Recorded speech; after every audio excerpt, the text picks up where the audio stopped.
My mother's ring caught the light when her hand came back. That is the detail I cannot put down.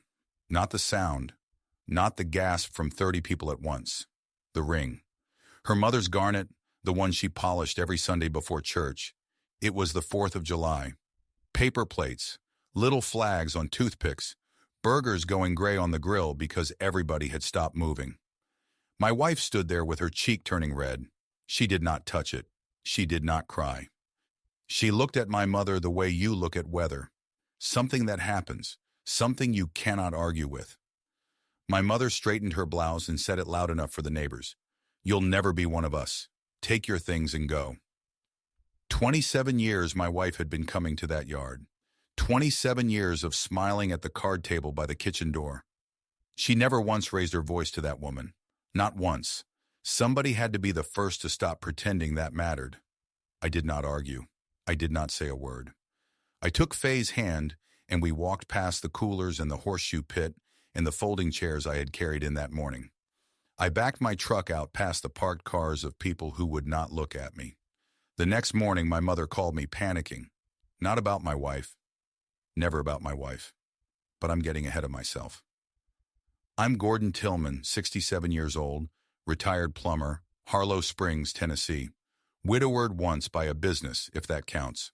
I will explain that. The town sees a quiet man with a Ford and a toolbox. That is all they see. I prefer it that way. For 40 years, the sign on my truck said, Tillman and Son Plumbing. My father, Clifford, was the Tillman. I was the son. He took me on when I was 18, taught me that water always tells the truth. You can hide a leak from a wife, from a bank, from a building inspector. You cannot hide it from the man who knows where to put his hand on the pipe. Dad kept a green ledger in the shop. Cheap cover, wire binding. He wrote down every favor he ever did. The widow's water heater he fixed for free. The church basement he unflooded on a Sunday. Not to collect. He never collected a dime of it. Write it down so you never resent it, he told me. A man who keeps it in his head keeps it in his heart. A man who writes it down can close the book at night. I kept the habit. That habit is most of the story. I met Faye in 1997 at the Bluebird Diner. She poured my coffee and told me my hands looked like they had opinions.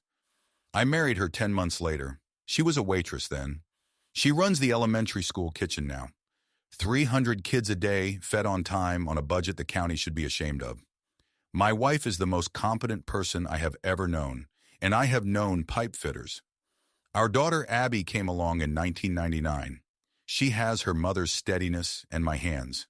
She lives 2 states away now, doing hospital administration, which as far as I can tell is plumbing for people. Finding the blockage, keeping the pressure right, not getting thanked. We live in the house I built onto for 30 years, out past the feed store. Shop in the back, Dad's tools on the pegboard, cleaned and hung the way he left them. Thursday nights I play dominoes at Herb Doss's place, and Sunday mornings Faye and I drink coffee on the porch and settle the affairs of the world between us. It is a small life. We made it on purpose, the way you sweat a joint. Slow and paying attention. I retired in 2019, sold the customer list to a young fellow out of Cookville who calls me twice a year with questions and once a year with a ham. The truck still says Tillman and Son, faded to a whisper. I never could bring myself to peel it off. My mother skipped the rehearsal dinner. She sent word through my brother Glenn instead. A waitress, Gordon. People will think we're slipping. That was 27 years ago. Some people say a thing once and let it go. My mother said it once and then lived it. Every holiday, every Sunday, every seating chart. You should know what the family meant when they called me reliable. It meant the water heater at 2 a.m. It meant my brother Russ's truck note, cosigned, and covered more months than he knows I know. It meant Glenn's shop rent, twice a year, quiet as snow. It meant Mom's roof after the hailstorm, Mom's porch rail, Mom's propane contract, Mom's supplemental insurance premium that she believed cost next to nothing. I should tell you about Dad because he is in every room of this story, even though he died in 2011.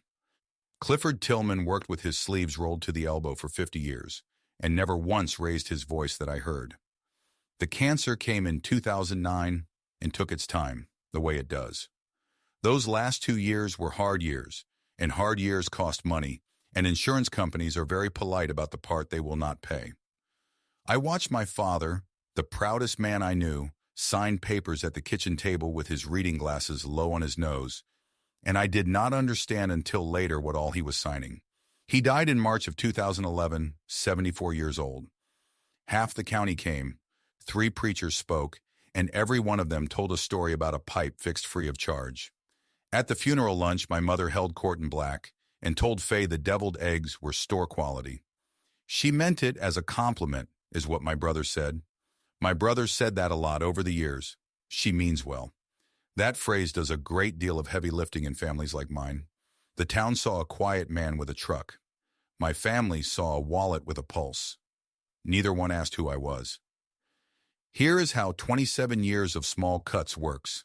No single one of them bleeds enough to mention. Thanksgiving, year after year. The long table with the cloth napkins for my mother, my brothers, their wives, the cousins, and the card table by the kitchen door for Faye and me. When Abby was born, the card table got a booster seat. My daughter learned the seating chart before she learned to read. There is a kind of seating chart that is really a ranking. My wife read it every year and smiled anyway. The cobbler. I want to tell you about the cobbler because it is small, and small is the point. Faye makes a peach cobbler that got written up in the county paper the year the school won the wellness award. 2 Thanksgivings running, she carried it into that house warm, and it went into the refrigerator, and it never came out. Yvonne's store-bought pie sat on the good stand with the doily. "We just ran out of tables, sweetheart," Yvonne said, patting her arm. Yvonne is my brother Russ's wife. She has a talent, and I will not pretend it is not a talent. She can hand you an insult wrapped so tight in sugar that you thank her for it in front of witnesses. Faye stopped bringing the cobbler. She never stopped bringing something. The Christmas card, 2017. My mother sends a family photo card every year, has since Kodak was a company. That year it was taken at Glenn's 50th birthday, the whole clan on the porch steps. Faye had been standing on the end of the second row. The card that went out to 200 people was cropped at my shoulder. My wife, cut clean off the edge of the family with a straight edge by a woman who irons her dish towels. When I asked about it, my mother said the printer did it. The printer. 40 years of plumbing taught me one thing above all others. Water does not lie, and machines do not aim. Abby's high school graduation, 2017 too. That was a spring with a lot of weather in it. Faye organized the party, cooked for 3 days, strung lights in the yard. My mother arrived, walked the tables and said, loud enough, "Well, it's cute what she can do on a budget." My daughter heard it, 18 years old, in her cap and gown, and I watched her learn something about her grandmother in one sentence that I had spent decades refusing to learn. And the birthday. I will give you just one more because a list like this could run all night. For Faye's 50th, my mother gave her a gift, wrapped with a bow, in front of everyone. Inside was an etiquette book. Second-hand. Somebody else's name still penciled inside the cover. "I thought of you," my mother said. My wife thanked her. That is the part that still catches in my chest. My wife thanked her and kept the book, and I found it years later on her shelf between the cookbooks, spine uncracked, kept anyway. When I asked why she kept it, Faye shrugged. "Throwing it out would have made it matter," she said. My mother watched all of it the way a foreman watches. Nothing got past her. Nothing got corrected either. In that house, cruelty toward my wife was not a lapse in the rules. It was the rules. And me? I fixed things. That was my seat at the table. Every visit ended with me under a sink or up a ladder. I told myself it was love. I told myself a man shows up. Dad showed up, so I showed up. But Dad wrote it down so he would not resent it. I wrote it down and resented it anyway. I just did not know that yet. Now, the 4th of July, 2025. I was at my mother's place by 7 that morning before the heat, fixing the outdoor spigot so the kids could run the sprinkler. I set up the folding chairs. I hauled the ice. By noon, the yard was full. Brothers, cousins, half the block, Lorena Sparks from church with her famous baked beans. I want to slow down here because everybody remembers the slap and nobody remembers the morning. The morning matters. At 7, I was on my knees in the flower bed with a wrench, sweating through my shirt, replacing the spigot my mother had let drip since Easter. She stood over me with her coffee, supervising, the way she supervises. Not helping, grading. "Your brother would have had that done by now," she said. "Russ has never held a wrench in his life." We both knew it. It was not information, it was liturgy. Faye arrived at 10 with the cobbler and the casserole and a folding chair of our own, because we had learned. She kissed my mother's cheek at the door. My mother received it the way a mailbox receives mail. By noon, the yard was loud and easy, the way the 4th gets, and for about 2 hours it was almost a nice day. I stood at the grill flipping burgers and let myself think the thing I thought every year. Maybe this year's different. A man can hold a spatula and a delusion at the same time. I am proof. It started over nothing. It always starts over nothing. A folding chair, if you can believe that. Faye had saved one in the shade for Lorena, who is 80 and melts in the sun. Yvonne moved it for one of her friends. Faye moved it back and said, "Gentle as you please. That one's for Miss Lorena." Yvonne smiled the sugar smile. "Isn't that sweet? The help is doing place settings now." I was at the grill. I heard it. I want you to know I heard it, because for 27 years I had been hearing it and calling it something else. A joke, a misunderstanding, just how they are. Faye did not raise her voice. She said, "Yvonne, I have been in this family longer than you have. When do I stop auditioning?" That was it. That was the whole crime. Yvonne's voice went up like a kettle. Something about respect. Something about knowing your place. Chairs scraped, and my mother came across that yard like a judge coming to a bench, 84 years old and certain to her bones, and she did not ask one question of the woman screeching. She turned to the woman standing still, and she swung. One backhand across my wife's face, garnet ring and all, in front of 30 people eating off paper plates. "You'll never be one of us. Take your things and go." The yard went silent. The grill hissed. Somewhere down the street, a bottle rocket went off, and nobody flinched, because the loudest thing in Tennessee was standing in that yard in a pressed blouse, daring anyone to say different. Faye looked at me. Not for rescue. My wife has never once needed rescuing. She looked at me the way you check a level, to see where I sat. I took her hand. We left the burgers on the grill. Nobody called that night to ask if my wife was all right. The phone rang at 8 the next morning. My mother. I will tell you exactly what my stomach did. It hoped. 66 years old, cheek of my wife still carrying a mark, and my stomach hoped my mother was calling to apologize. "Gordon, something's wrong with the propane account. There's a letter. It says the contract holder has to call. You need to come see about this." Not one word about Faye. Never about Faye. "Mom," I said, "do you know why I left yesterday?" A pause. Not a long one. "Yesterday got out of hand. Everyone was worked up. You know how the 4th gets." Then briskly, the way you close a drawer. "Now about this letter. It says the account holder. That's you, isn't it? You'll come see about it." 48 hours earlier, I had watched her hand come across my wife's face with 30 witnesses eating potato salad. And here she was, worked up about propane, not sorry, not ashamed, inconvenienced. "I'll look at it," I said, and hung up and sat at my kitchen table for a long while. Faye came in from the garden with dirt on her knees and looked at me looking at the phone. "Your mother," she said, not a question. "The propane letter." My wife nodded slowly, took off her gloves, and said the saddest sentence anyone has said in my kitchen. "Well, at least she called you the day after she hit somebody. That's faster than sorry usually travels in that family." That afternoon, I drove back for the casserole dish. Faye's good dish, the one her own mother left her, still sitting in that kitchen. I told myself that was the only reason. The cars were in the drive. Yvonne's SUV.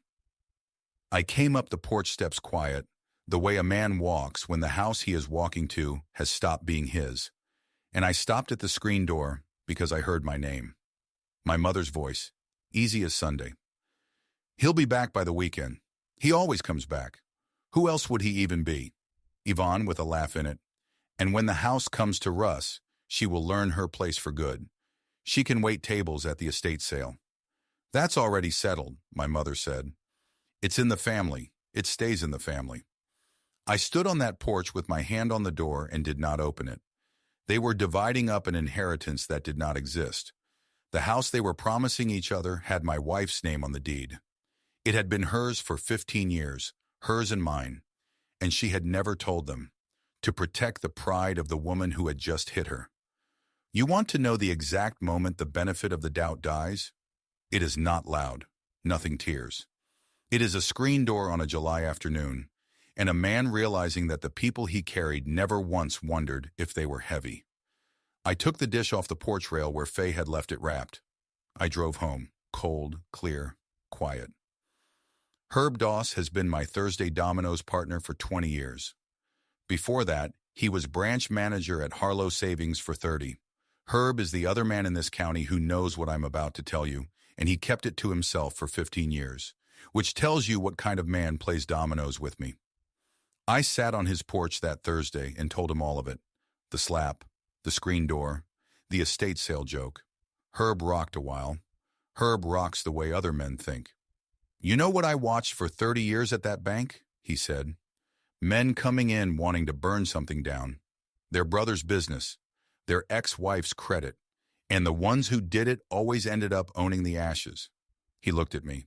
Don't burn it down, Gordon. Just stop holding it up. There's a difference. And the difference is what lets you sleep. They'll say I'm punishing her. They'll say a lot of things. They've been saying things for 27 years. You notice none of it ever cost them anything? We sat with that a while. Herb's wife brought out iced tea and went back in, because Herb's wife knows when a porch is doing business. 15 years I've kept your paperwork to myself, Herb said. You know what I thought every Thanksgiving when Ruthie and I said grace? I thought, that whole family is eating inside a kindness they don't know exists. And I wondered what would happen the day the kindness stood up and asked for a chair. It didn't ask for a chair, Herb. It got slapped. No, he said, and he stopped rocking. Your kindness didn't get slapped, Gordon. Your wife did. Don't you go making this about the money. The money is just how you'll finally get their attention. What you want is for them to see her. Keep those two things straight, and you'll come out of this a man you can shave in front of. I have known Herb Doss for 20 years, and that is the longest speech he ever made off a Thursday. I drove home and found Faye at our kitchen table with her hands around a cold cup of coffee. The mark on her cheek was gone. Some marks do not sit on the skin. I know that look, she said. Your father got that look, so say it. I'm done, I said. Not angry, done. There's a difference. She studied me a long moment. No revenge, Gordon. I mean it. Not for me. I will not be the story they tell about why this family broke. Then she put her hand flat on the table, like a woman closing a book. But I am done being the reason you keep going back. If you quit, quit clean. That night I took Dad's green ledger down off the shop shelf and read it cover to cover at the workbench, under the drop light, like a man doing inventory on his own life. February 2003. Water heater. Moms, parts, and a Saturday. Spring 2009. Roof moms, after the hail. 4 days and 11 squares of shingle. October 2013. Rust short on the truck again. Covered it. He doesn't know. 11 entries that just said Glenn. Rent. 30 years of blue ink. Water heaters. Truck notes. Premiums. Roofs. Somewhere in those pages, my handwriting changes, gets smaller, more cramped, and I could not tell you the year it happened, but I can tell you what it was. That is what resentment looks like when it is trying to stay polite. Write it down so you never resent it. I had written every line, and I had resented it anyway, which meant the ledger had one more job to do, and it was not the job Dad built it for. I did not want to win. I wanted to stop caring. Those are different jobs.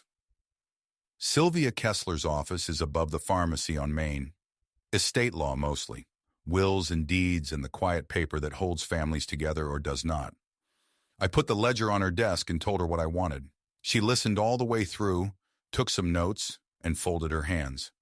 Mr. Tillman, you've been a one-man safety net for 30 years. The law doesn't require you to keep being one. It only requires notice. Notice. I like the sound of that word. Not war. Notice. I asked her about the house.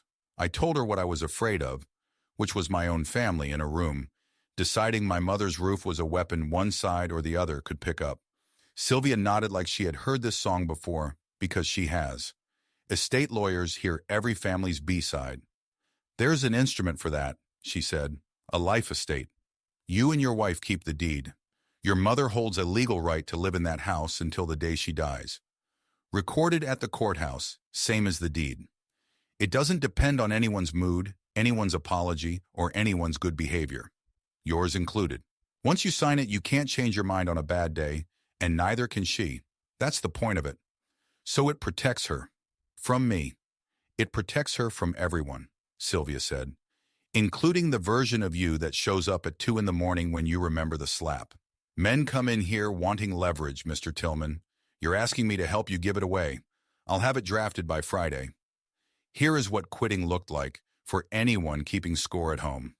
7 letters, typed, dated, signed, mailed on the same Monday morning in the second week of August, the county tax portal, auto pay canceled, effective with the spring bill, notice forwarded to the property's occupant.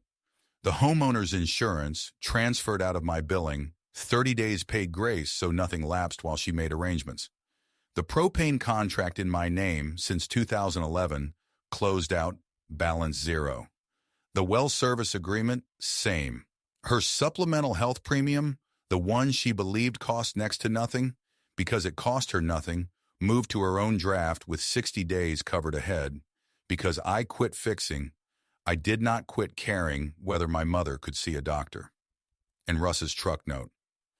I want to be plain about this one. You cannot walk away from a co-signature, and I did not pretend to. What I stopped was the quiet part. For 6 years, whenever Russ ran short, the bank never called him because I covered it before it went late. In August, I instructed the bank to send every notice where notices belong. To the borrower. 7 letters. No anger in a single one. Just endings, dated and signed. The life estate came back from Sylvia's office that Friday, drafted clean, signed by nobody. It went into the folder with the deed. It would wait for the right table. The calls started inside of 10 days. My mother about the insurance notice. Her voice doing the thing it does, half command and half collapse. Gordon, there has been some mistake with the policy. You need to come see about this. No mistake, Mom. The policy's yours now. It's all in the letter. I don't understand what has gotten into you. 27 years, I thought. 27 years is what has gotten into me. Russ, 3 days later, hot about the bank. You're really doing this to Mom? Over a slap? No, I said. Over 30 years. The slap was just the receipt. Glenn called last. Glenn is the middle of us, and the middle is where he has lived his whole life. I'm not saying she was right, Gordy. I'm saying she's 84. You know how she is. I do, I said. I'm learning how I am. It's late, but I'm learning. Yvonne called too. I want you to hear this one, because it is a masterpiece of its kind. Gordon, honey, I just want you to know that nobody blames you. We all know whose idea this is. You've always been so easy to steer, bless your heart, and some women look for a man like that. A little laugh, light as meringue. Anyway, Russ is beside himself, and your mother is not sleeping. And whenever you're ready to be yourself again, this family forgives. That's just who we are. I let the quiet sit on the line until it got uncomfortable, which took a while, because Yvonne has a high tolerance for the sound of her own echo. Yvonne, I said, in 27 years, that is the first phone call you have ever made to me that wasn't about money. I want you to sit with what it was about instead. She hung up first. I count that among the finest plumbing I have ever done. Found the blockage on the first try. By the 3rd week of August, they stopped calling one at a time. They called a meeting. Russ phrased it as an invitation. Sunday, Mom's kitchen, just family. We'll talk this out. Just family. In that kitchen, those 2 words had always meant something specific. They meant Faye stays home. Faye came. The kitchen smelled like percolator coffee and lemon polish, same as it has since Nixon. My mother sat at the head of the table in her church blouse. Russ and Yvonne to her right, Glenn to her left with his cap in his hands, and Lorena Sparks in the corner chair with a plate of untouched cookies, invited, I suspect, as a character witness for the defense. They had it choreographed. I will give them that. We came in through the front, which felt strange in itself. 66 years old, and I had been coming through that kitchen door my whole life. Front doors are for company. That is what we were now, and everyone in the room knew it, and nobody said it. 2 chairs had been left for us at the far end, not at the table proper. Near it, I noticed Faye notice. 27 years of seating charts will teach a woman to read a room at a glance. Russ went first. He had clearly rehearsed in the truck. Family takes care of family. Nobody's perfect. Times are hard all over. Mom is 84, Gordon. He said 84 the way lawyers say allegedly, like it settled something. He talked for 4 solid minutes and never once said the word slap, which was the only word the meeting was actually about. Then Yvonne, sugar first, then the knife. Everyone knows you're a good man, Gordon, which is why everyone can see this isn't you. She glanced at my wife on that line. She has poisoned this family against itself, and now she is going to sit there while you bankrupt an old woman. She dabbed at a dry eye with a paper napkin. It was a fine performance. If the county fair gave a ribbon for it, she would have a wall of them. Glenn said almost nothing. Glenn studied his cap like it had instructions in it. My mother said the least, which is how you knew she was running it. She looked at me over her glasses. This foolishness ends today. You will fix what you broke, and we will not speak of it again. And she may wait in the truck. Here is the thing about people who overtalk. They will hand you the whole case if you let them finish. So I let them finish. Every word. The clock over the stove ticked. Lorena's cookies sat. Then I set 2 things on my mother's kitchen table, a green ledger and a folder. Before anybody fixes anything, I said, we're going to read. I opened the ledger and turned it around so the table could see. 30 years in blue ink. Dated. Totaled. February 2003, I read. Water heater moms, parts in a Saturday. I turned the page. Spring 2009. Roof after the hail. 4 days. 11 squares of shingle. I kept my voice level, the way you read a meter. October 2013. Russ short on the truck again. Covered it. Russ's head came up. What do you mean covered it? 41 payments, Russ. Over 6 years. The bank never called you because it never got the chance. He looked at Yvonne. Yvonne was looking at the ledger the way you look at a snake in the garden. I kept reading. 11 entries that said Glenn. Rent. The propane, 15 winters, the premiums, the taxes, spring and fall, every year since Dad died.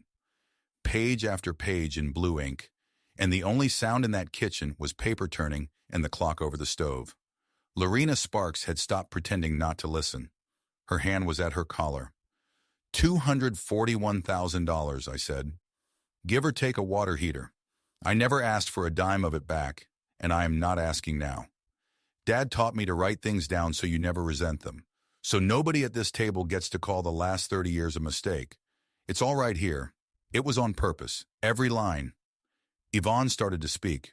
Russ put a hand on her arm, and for once in his life his timing was right. My mother had not moved. She sat at the head of her table with her spine straight and her hands folded, looking at that ledger the way you look at a photograph of yourself you do not remember being taken. She was doing sums. I could see it. 40 years of running that family like a courthouse, and she had never once audited the floor she was standing on. You kept a book, she said quietly, on your own family. Dad kept the book, Mom. I just kept it going, and you're about to be very glad I did. I opened the folder. In 2011, when Dad died, this house had a second mortgage on it from the cancer years, and the bank was 90 days from taking it. I know because Herb Doss called me before the letters went out. I sold my boat. I cashed out my CDs, $118,000. I slid the paper into the middle of the table, next to the cookies. That's the deed. Read the names on it. Nobody reached for it, so my mother did. She read it twice. I watched her face do something I had never seen it do, lose certainty. It says Gordon Tillman, she said, and then quieter like the ink had moved, and Faye Tillman. The house you've been promising to Russ has belonged to my wife for 15 years, I said. The woman you slapped in front of 30 people owns the roof you are sitting under, and she is the only reason you never knew. She asked me not to tell you, to spare your pride. She has spent 15 years protecting the woman who would not give her a seat at the table. The room went silent the way a room does when there is nothing in it left to argue with. The clock did the talking. Lorena Sparks put her hand over her mouth, and I believe she was praying, and I believe it was for us. Yvonne looked at the deed like it might be recalled. "You let us believe," she started. "No," Faye said. First word she had spoken in that kitchen in years. She did not say it loud. "You believe what made me small. Nobody had to let you." My mother sat very straight, both hands flat on the table, and stared at the paper. 84 years old. I watched the arithmetic move through her. Every insurance bill that never came. Every tax season that never touched her. Every winter the propane truck just showed up. "How long?" she said, and her voice had gravel in it I had never heard. "Have I been living on your charity?" "Not charity, Mom. Family. You were living inside the word the whole time. You just never checked who was holding it up." And then I did the last thing they expected, which was also the only thing I came to do. I took the second document out of the folder, and I laid it beside the deed, and I signed it at that table while they watched. "That's a life estate," I said. "Sylvia Kessler drew it up. This house is your home for as long as you live. Legally, no matter what. Even if you never speak to me again, nobody will ever put you out of it. It's signed. It's done. It is not a bargaining chip, so nobody has to be nice to us to keep the lights on." My mother looked up from the papers, and for the first time since the yard, she looked at Faye. Really looked. "Then what do you want?" she asked me, but she was still looking at my wife. "Nothing you can sign," I said. "The house was never the debt. The debt is how this family has treated her for 27 years, and I am done collecting it for you by pretending it isn't there. I quit. The fixing is over. The bills are yours. The consequences are yours." I picked up the ledger and closed it, and the door isn't locked, but it opens from your side now. We stood. Faye pushed her chair in, the way she always does, like a guest. Nobody followed us to the truck. For the first time in 30 years, that felt like a beginning. What happened next did not happen fast. Real things rarely do. Glenn came first. A week later on my porch, cap in his hands like the kitchen had followed him home. "I laughed at those jokes for 20 years, he said. Told myself they were jokes. They weren't, were they? "No," I said. He nodded at his boots a while. 11 times, he said. "The shop rent. I counted last night. You never said a word." He looked up. "I'm paying it back." "I don't want it back." "I know," he said. "That's why I'm paying it." Russ took longer, and it cost him more because Yvonne fought the truth all the way down. It was Glenn, of all people, who finally said it plain one Sunday. That for years Yvonne had carried tales to my mother, fed her the worst read of everything Faye ever said or wore or cooked. Not because Faye had done anything, because a family has only so many seats near the head of the table, and Yvonne guards hers like a dog guards a bone. My mother could have hidden behind that. Half a lie to lean on is more than most people need. I will tell you what she did instead, because it is the reason this story is worth an hour of your night. The first letter came in September. Not an apology, a question in her church bulletin handwriting. "How long was I living in your wife's house?" Pride does not apologize first. It asks questions first. I answered everyone by mail. 15 years. Yes, the propane too. Yes, the hailstorm roof. No, Faye never once asked me to tell you. That last answer came back underlined in her next letter, with a single sentence under it. Why would she protect me? I sat with that letter a long time before I wrote the truth back. My wife protected my mother for the same reason my mother could not stand my wife. One of them had nothing to prove. A proud woman meets someone finished auditioning, and it looks like insolence. It is actually peace. Thanksgiving came, the first in 27 years we did not make the drive. We ate at our own table. Abby home for the weekend, cloth napkins for everybody. It was quiet. I will not call it easy. Twice I caught myself listening for the phone. A habit like mine does not die in a season. Consequence had arrived, quiet, with paperwork. Now we would find out what my mother would build with it. That fall, my mother paid her own homeowner's insurance for the first time in 15 years. I know because she called Sylvia Kessler's office to ask how, and Sylvia, who has seen every kind of family there is, walked her through it like it was normal, because it was, for the first time. She told Sylvia something else on that call, that the life estate shamed her, that she intended to earn the things she had been given free. Sylvia is not supposed to repeat things. She repeated that one. I think she knew I needed it. In October, I ran into her at the hardware store, standing in the furnace aisle with a filter in each hand, glasses pushed up, reading sizes. 84 years old, buying her own furnace filters for the first time since Eisenhower. She did not know the size. The size had always just appeared twice a year in a quiet man's truck. 16 by 25, I said. The one in your left hand. She looked at me a long moment. Thank you, she said. And then as I turned to go, Gordon, is the furnace man they sent out any good? My mother asking my advice instead of issuing my instructions.